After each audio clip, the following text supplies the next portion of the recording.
I'm 41, a father of 2, and up until last month I thought my stepdaughter was dead. She disappeared 3 years ago without a trace. No note, no phone calls, no leads. We filed a missing persons report within hours.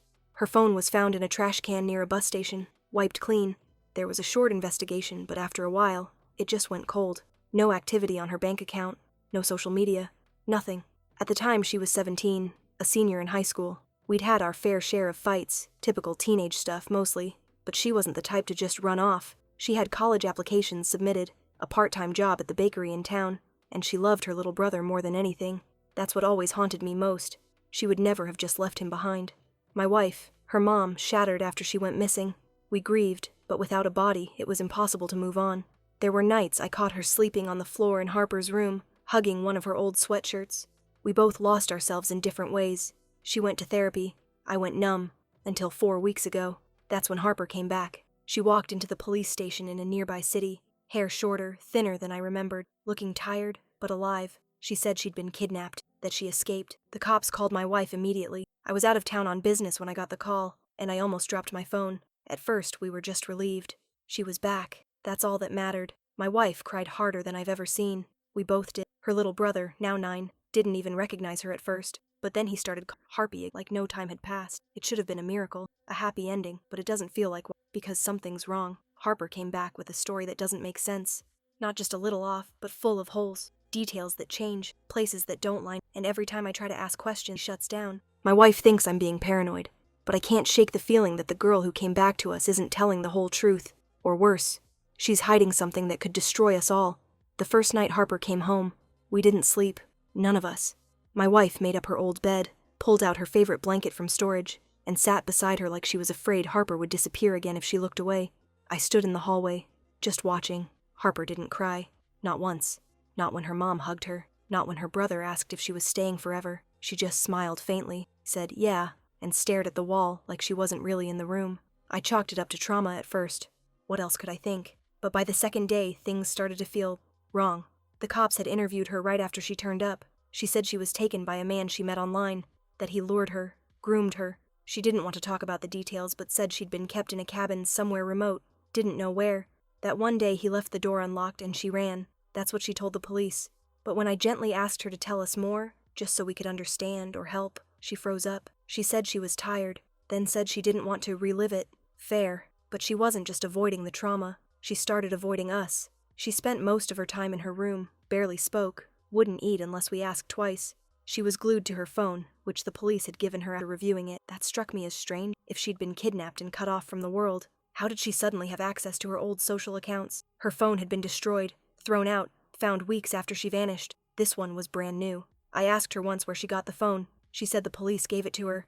That didn't sit right with me, so I called the detective who'd handled the case. He said no, she had it when she arrived. So she lied. It was a small lie. Maybe she just didn't want us prying. But once I saw that first crack, I couldn't stop seeing more. Like how she said she'd been isolated for 3 years. Yet she knew about things that had happened after she disappeared. She asked about a family friend's divorce, which hadn't happened until a year after she went missing. She knew about songs, movies, memes, trends she couldn't have known if she'd been off the grid all this time. When I brought it up to my wife, she snapped at me, said Harper had been through enough, that maybe she'd heard things from the guy who took her, that I was digging for problems instead of being grateful. But that's the thing. I am grateful. I'm grateful she's alive, but I'm also a father, and something inside me is screaming that this isn't over, that this homecoming is just the beginning of something much, much darker. I started checking the cameras around our house. I'd installed them years ago, just for security. Harper used to hate them, called them creepy. But now, she doesn't seem to notice them at all. And last night, I watched the footage from the night before. At 2:14 a.m., she walked out the front door barefoot.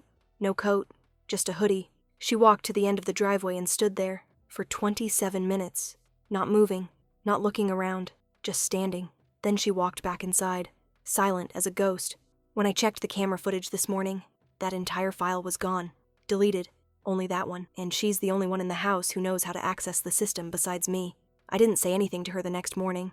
I just watched. Harper came downstairs like nothing happened. She poured herself a bowl of cereal, sat at the kitchen table, and scrolled on her phone, humming softly. Not a care in the world. Like she hadn't stood outside in the dark for nearly half an hour, or erased the only footage of it ever happening. My wife asked her how she slept. She said fine. She even smiled. I decided right then I couldn't let this go. After she went back upstairs, I checked the system logs on our home security app. Sure enough, someone had accessed the system remotely around 3 a.m., deleted the file from the cloud. The log didn't say which device, but I already knew. That afternoon, while my wife took Harper and our son to the park, I searched her room. I know that sounds awful. I hated myself while doing it, but I had to. I had to know what the hell was going on. Her bag was locked, but I found the backup key in the drawer, same one she used in high school. Some things never change. Inside, there were 3 things that made my blood run cold. 1. A phone, not the one she carried around, but an older one, cracked screen, charger fraying at the ends. It was powered off and buried beneath a layer of clothes. 2. A leather-bound journal with almost every page torn out except the last few. The last one was dated 2 months ago and mentioned a guy named Alex.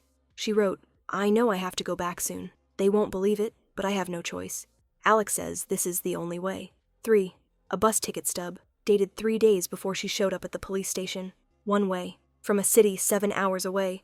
That was the final red flag. She hadn't escaped from a cabin. She'd taken a bus here, alone, which meant everything she'd told the police, about the kidnapping, about the escape, was a lie.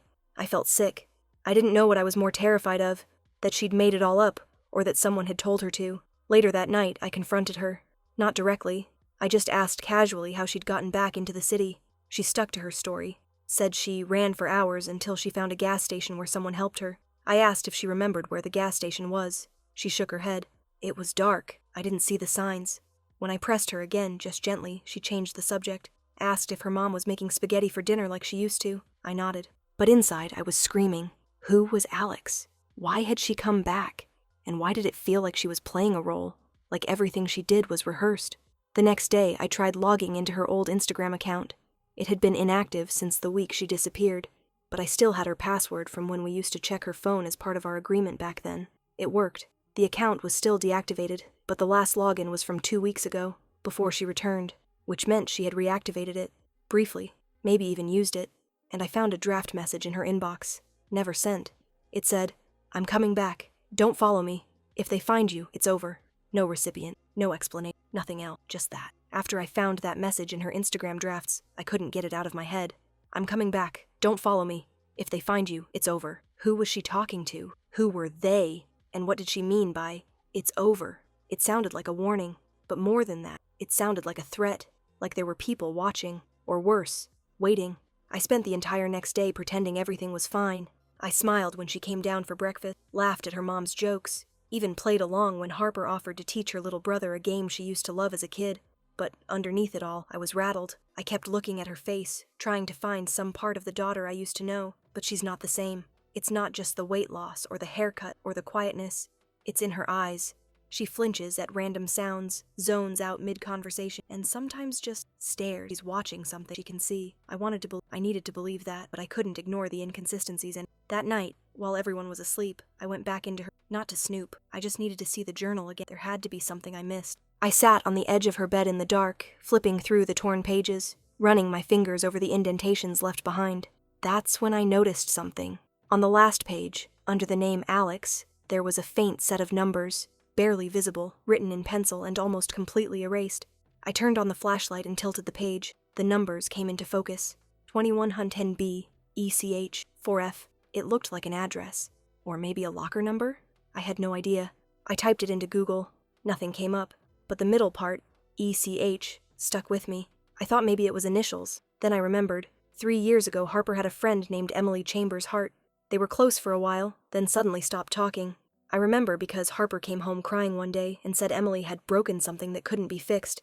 Back then, I assumed it was just high school drama. But what if it wasn't? I looked up Emily on Facebook.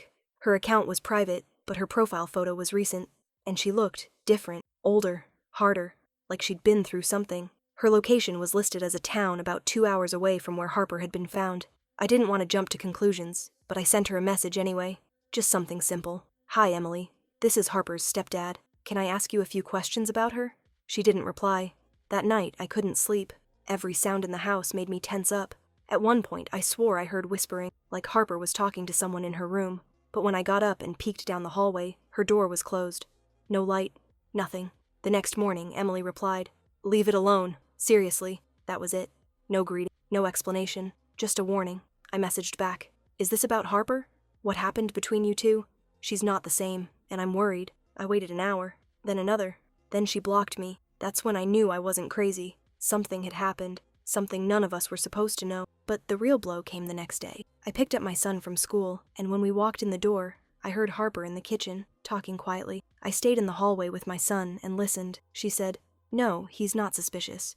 I handled it. Don't text me anymore." Then I heard her toss her phone on the counter and open the fridge like nothing had happened. I sent my son to his room and walked in. She looked at me and smiled, a little too quickly, asked if I wanted a drink. I told her. I glanced at the phone. It was locked, but I had a guess about the code. She used the same one for everything she left. Her birthday. It worked, and what I saw on that phone chilled me. There was a string of messages from someone saved only as A, no photo, full name. The last few said, "He's starting to dig. You know what happens if they find out. Don't make me remind you what you saw." And then the most recent one. "We're watching." I took a screenshot, backed it up to my email, and locked the phone again before Harper noticed. I can't stop thinking about it. What if she wasn't kidnapped? What if she ran away and got involved in something much worse than anyone realized? And what if bringing her home wasn't her idea, but someone else's plan? I didn't go to work the next day. I couldn't. I dropped my son off at school like usual, but my mind was miles away. The messages from Harper's phone replayed in my head on a loop.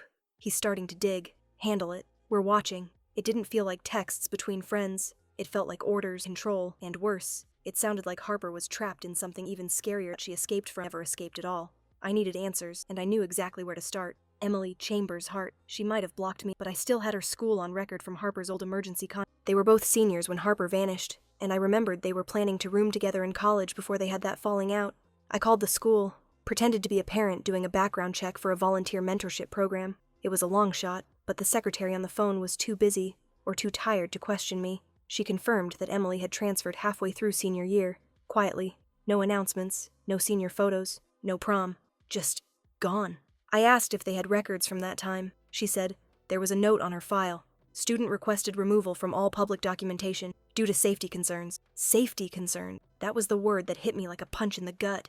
Whatever happened between Harper and Emily wasn't just some high school It was serious enough that Emily erased herself from the yearbook, from the alumni records, from everything, like she was afraid of being found. My next stop was Harper's old high school. I drove there, not knowing what I was even looking for, but I knew I couldn't keep sitting in my house, pretending everything was okay, while something this big was festering under the surface. When I got to the school, I asked to speak with the guidance counselor who had worked with Harper back then. She wasn't there anymore, but the woman at the desk offered to pull Harper's student file, if I was her parent. I still had access through the school system. I'd signed all the original enrollment forms. She handed me a thin folder. Thin. Too thin. I flipped through it and immediately felt a pit form in my stomach. Entire sections were missing. No disciplinary record, no counselor notes, just grades and attendance, clean and spotless. But I knew there were notes in that file. I remember Harper getting flagged for skipping gym for almost 2 weeks. She had one meeting with the school psychologist after her grades dropped during midterms.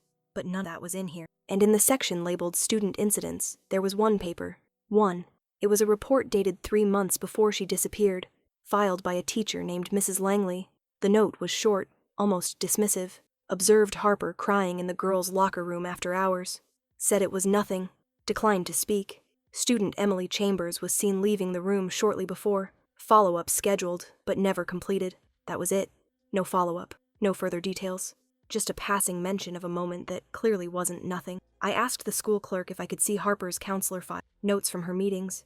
She told me those were sealed. I asked who sealed them. She glanced at her screen, hesitated, and said, "Looks like a request was made by a guardian. A signed removal form. It's flagged as confidential. I never signed anything, and neither did my wife. I would have known." I asked if the system listed who made the request. The name listed under Authorized By wasn't mine. It wasn't my wife's either. It was Alex E. Hart. Hart, as in Emily Chambers' Hart.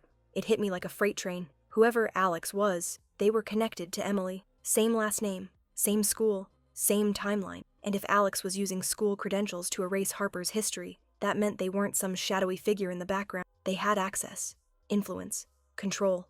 I drove home in a daze. I don't even remember the ride. My hands were shaking on the steering wheel the whole way.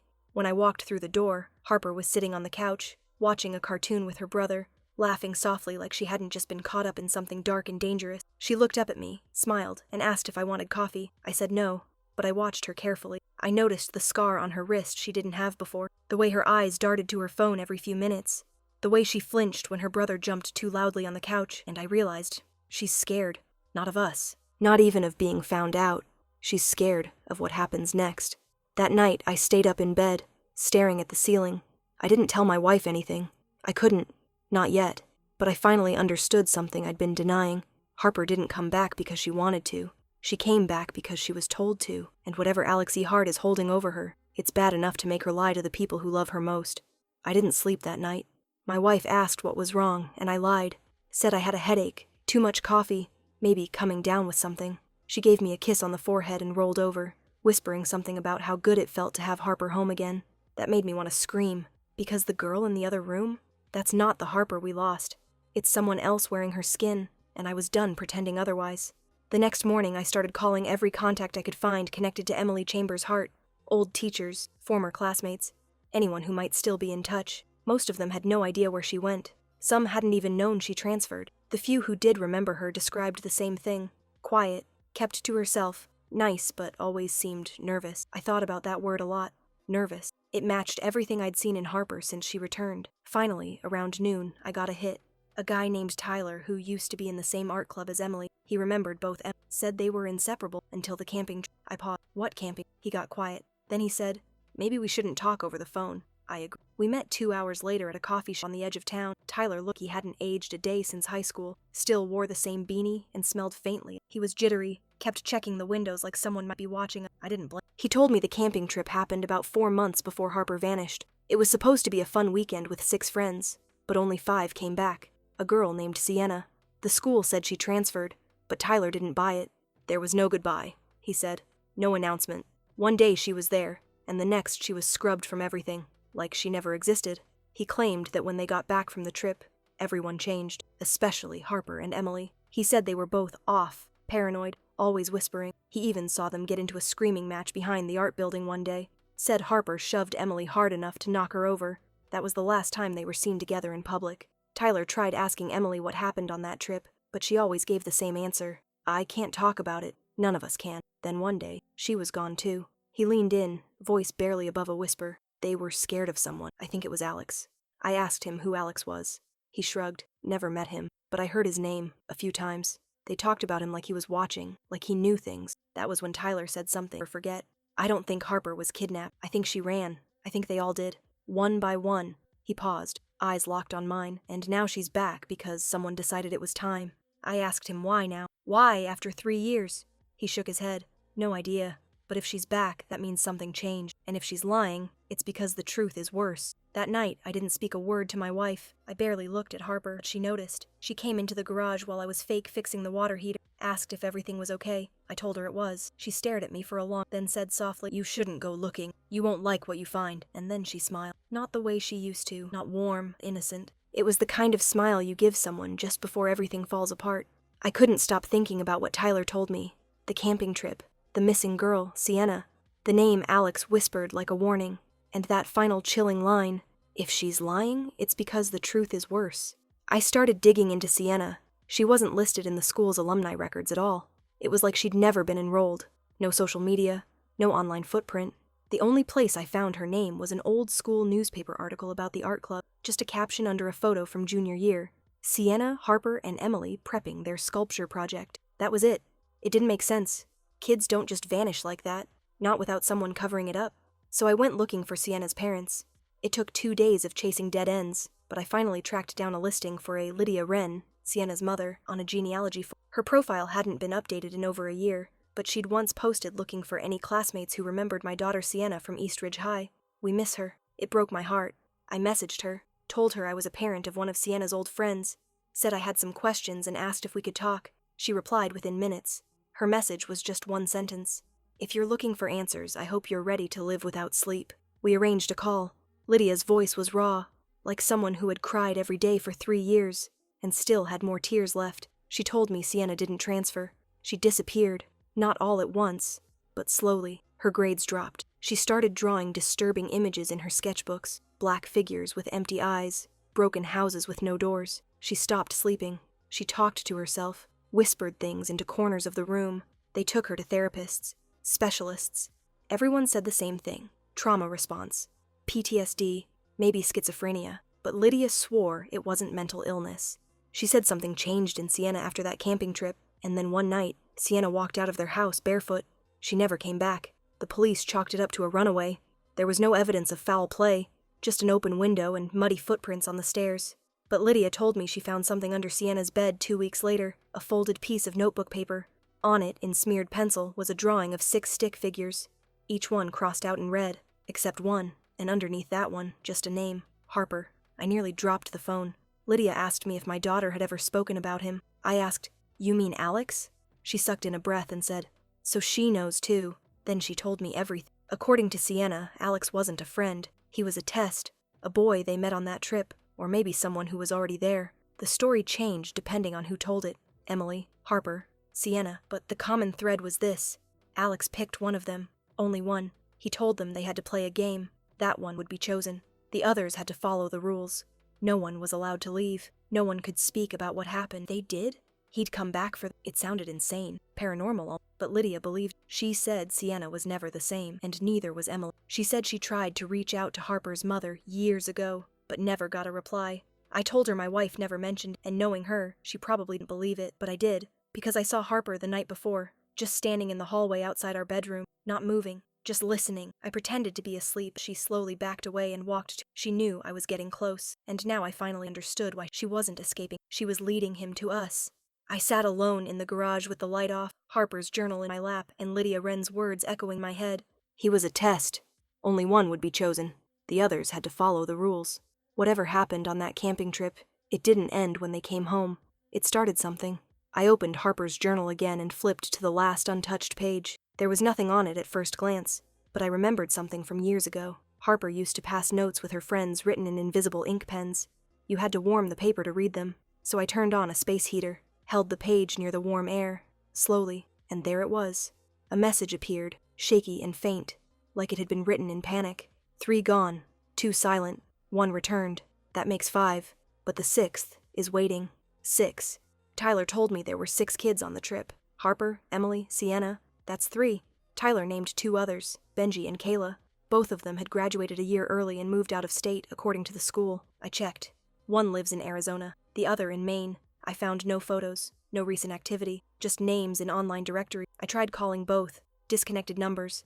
I called Tyler back and asked if he remembered anything else about them. He told me the last time he saw Benji, he was paranoid, kept asking if they were watching, refused to use his real name anymore, and told everyone he was planning to go dark, and then he left. Disappeared. That's 4 who vanished. Emily disappeared. Sienna disappeared. Benji, Ayla gone. Harper the only one to return, and that's when it hit me. This wasn't random. I made a list of the dates. When Harper disappeared, when Emily transferred, when Sienna was last seen, when Benji moved. I pulled it all into a calendar and stared. The pattern was undeniable. Each kid disappeared exactly 12 weeks apart, to the day, like a clock, ticking. Sienna, gone in April. Emily, vanished in July. Benji, September. Kayla, December. Harper, March. And now? It's been 12 weeks since Harper came back. The next mark is now. That's when a chilling thought crept in. What if she didn't come back to hide? What if she came back to replace someone? I ran to check the front door camera logs again. I'd been reviewing footage all week, but this time I went back to the night before Harper came home, and I found something. 2:17 a.m., a car pulled up across the street. Not ours, not a neighbor's, no plates, just idling. A figure got out, stood in the shadows, looked straight into the camera. I zoomed in. The face wasn't clear. The footage was grainy, but the build, the posture, it was male. Tall, still, too still. He stood there for 7 full minutes before walking back to the car and driving off. Exactly 24 hours later, Harper walked into the police station. I sat back, shaking. She was placed here, and if the cycle holds, someone else is next. I checked the calendar again. Tomorrow, 12 weeks on the dot, and that's when it hit me like a gut punch. My son, he's 9, innocent, defenseless. He adores Harper, follows her everywhere, thinks she's the best thing in the world, and lately, she's been spending more and more time alone with him, reading to him, whispering things in his ear, telling him stories about the woods. Yesterday, I caught her giving him a small glass jar filled with dirt and pine needles. She told him it was a memory seed, said if he buried it under his bed, it would help him remember the right things. He smiled, thought it was a game, but I didn't. I dug the jar out of the dirt under his mattress last night. It wasn't just pine needle. There was a scrap of cloth tied in a knot. Inside it, a sliver of fingernail. Human. My blood ran cold. I don't know what this is. A cult. A curse. A deal they made in those woods. But I know this much. Harper didn't come home to be saved. She came home to collect. I barely slept. When I did, I dreamed of trees with no tops, of dirt that whispered, of Harper standing over my son's bed with black eyes that weren't. When I woke up, I went straight to the attic, pulled down the box of old things from Harper's childhood, photos, report cards, drawings. I needed to see something. I don't even know what. Proof that she was the girl we raised, that there was still something real under the silence and secrets. But all I saw was loss. In one photo, she was 10, holding her little brother for the first time, eyes bright, grinning. In another, she was 15, painting her nails on the porch while music blasted from her headphones. Her laughter had always been loud, chaotic, full of life. Now it's gone. Now her laugh sounds like a stranger, and I knew, if I didn't act today, I'd lose more than her. I'd lose him. I sat my wife down and told her everything. I didn't leave out a single detail. The journal, the messages, the figure on the camera, the pattern, the memory seed. I even showed her the cloth and fingernail. At first, she didn't speak, just stared at me. Then she said the one thing I never expected to hear. I know. I blinked. She looked down at her hands and whispered, I found a message in Harper's sock drawer last week, on a napkin. It said, keep the boy quiet, or it starts again. I asked why she didn't tell me. She said she thought it was a prank, or worse, that she was losing her mind, that maybe the trauma of losing Harper and then getting her back had broken something, but she'd known something was off too, and now the truth was too big to ignore. We both agreed. Our son couldn't stay in the house another. She packed bags and took him to her sister's 2 hours away. I told her I'd meet them tomorrow, but I couldn't go yet, because if this thing was still following its pattern, if Harper had been sent back with a purpose, then someone needed to go back to where it all began. Woods. The camping site. I still had Tyler. I called him, asked if he remembered where the trip took place. He didn't hesitate. Eastfall Pines. Lot 43. He told me never to go there alone, but I was already grabbing my coat. The drive took 4 hours. The road to Eastfall was worse than I remembered. Twisting, silent, lined with trees that felt too tall, like they were listening. When I got to the site, the park was closed for the season, but the old path to Lot 43 was still there, half covered in leaves, barely visible. I parked, stepped out, and started walking. The woods were dead silent. No wind, no birds, not even bugs. I walked for what felt like miles until I found it. An old fire ring of rocks, a few rotted logs for seating. Everything else had been cleared, except one thing. A tree, tall, charred at the base. Split down the center like lightning had once tried to kill it but gave up halfway through. Carved into the bark were 6 initials. I recognized Harper's, Emily's, Sienna's, Benji and Kayla too, and next to them, an A. It wasn't scratched like the others, it was burned in. That's when I heard it. A twig snapped behind me. I turned fast. Nothing. Then another, to my left, and then a whisper. It wasn't in my ear. It was in my head. 6 was too many. The voice was calm, male, steady. Only one could leave. I turned in every direction but saw nothing. Still, the air around me changed, thickened. You broke the rule when you brought her home. My mouth was dry. I tried to speak, but the words stuck. She chose to stay, until you pulled her back, and then I saw something, just for a second. A tall figure standing between 2 trees. No face, no color, just presence. He didn't move, didn't need to. I could feel him inside my thoughts, peeling back memories like pages. Take her back, I whispered. If I do that, will you leave my son alone? The voice responded, soft and certain, no. And that's when I understood. It was never about Harper coming back. It was about replacing what was taken. Balance. She escaped her fate, and now someone else had to I dropped to my knees. Because I knew, deep down, he wasn't after my son. He was after me. The wind picked up, cold, sharp, unnatural. The trees around me groaned like something old was waking up. The sky above had dimmed, though it was only 3 p.m. I felt the pull in my chest, like something invisible had just looped a rope around my ribs and was waiting for me to agree. Take her back, and it's over. But it wouldn't be. He'd already said no. He didn't want Harper anymore. He wanted someone else. I stood up, knees shaking, heart pounding so loud I was sure the thing, Alex, or whatever it really was, could hear it. I looked back at the burned tree, at the 6 names, 1 line under each, except the A. That one was still untouched, like it was waiting for my name beneath it. That was the moment I knew what I had to do. I turned around and walked away. Not because I wasn't terrified, I was, but because I realized the only way this thing wins is if I play the game, if I believe the rules. But maybe, just maybe, the only way to beat something like this is to rewrite the rules. When I got home that night, Harper was waiting in the kitchen. She looked different, eyes softer, like she'd been crying. There was a mug of tea untouched on the counter, and her hands were clenched so tight her knuckles were white. She asked where I'd been. I told her. She didn't pretend, didn't deny. She just whispered, "You weren't supposed to know." Then, after a long pause, "They'll come," I said. "Let them." She shook her head. "You don't understand. It's not just about me. It's not about Sienna or Emily or you. It's about taking what's owed. That's what Alex said. There has to be one." And that's when I looked at her and said the first honest thing in weeks. "There is one." She stared. I said, "Me." She screamed, said no, begged, told me it wouldn't work like that I couldn't trade places. But I wasn't asking. I had already decided. I told her she needed to take her brother and her mom and leave the house that night, go to her aunt's. I told her I'd call the next morning. She broke down. I hadn't seen her cry since she returned. Not once. But that night, she did. She hugged me and said, "I never meant to bring this here." And I said, "I know." They left before midnight. I sat in the living room alone. I left the door unlocked. I turned off all the lights. And I waited. At exactly 3:06 a.m., the air changed. The house bent, not physically, but spiritually, like something massive had entered without crossing a single threshold. I didn't see him, but I felt him. I felt the pull. I stood up, walked into the hallway, stopped by the front door and whispered, "I'm here. You want one? Take me." Silence.